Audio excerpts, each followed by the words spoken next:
All right, so this is the example 10. Example 10, it says, the number of bacteria in a refrigerated food is, and they give us this equation here, right? So this is number of bacteria, where the capital T is the temperature of the food in Celsius degrees. So this, understand what this is then, right? This is number of bacteria, number of bacteria as a function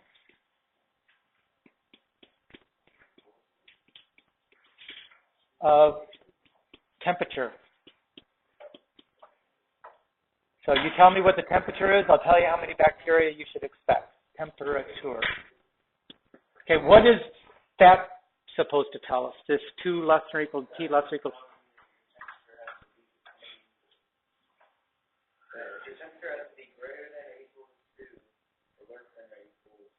between 2 and 14 Celsius, right? It's a domain statement.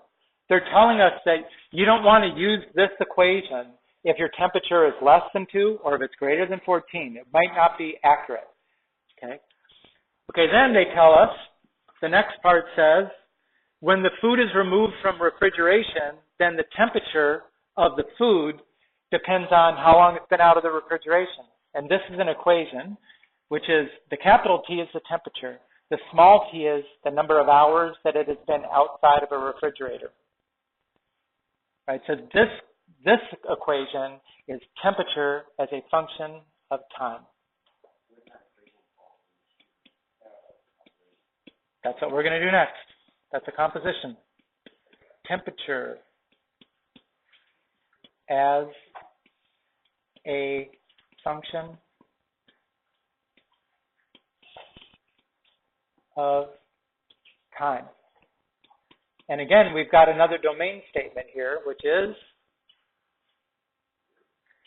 that the number of hours has to be between 0 and 3. So we wouldn't be able to use this equation if it was like 4 hours. Okay, so the letter A says, let's find the composition N of capital T of T.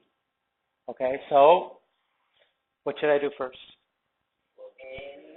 Replace the inner function, N of 4t plus 2. Okay? And then evaluate N of 4t plus 2. 20 times 4t plus 2 squared minus 80 times 4t plus 2 plus 500.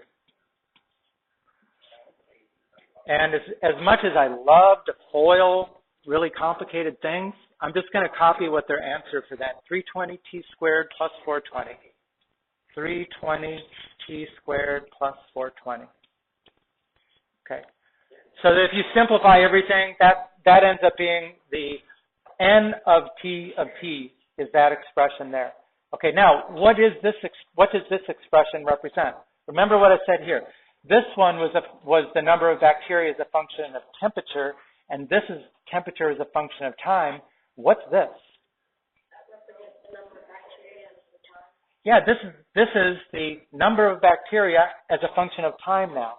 So we don't have to go through this process of saying, well, first let me figure out, based on how long it's been outside of refrigeration, what the temperature is, and then I'll plug it up here and figure the number of bacteria. You know, it's directly related. So now all I do is plug in here for time, and it tells me the number of bacteria. So this is the number of bacteria as a function of time. Right? How would I find the number of bacteria for t equals 2?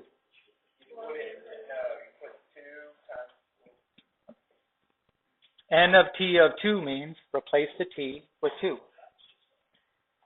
320 times 2 squared plus 420. That's a bad 2, but That's 1,700.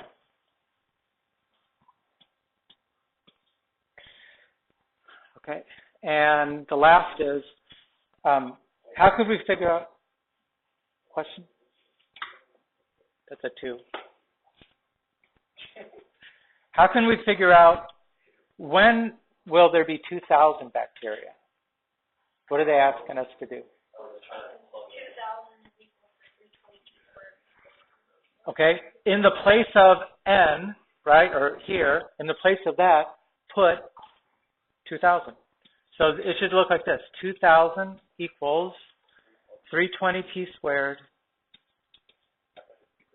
plus 420.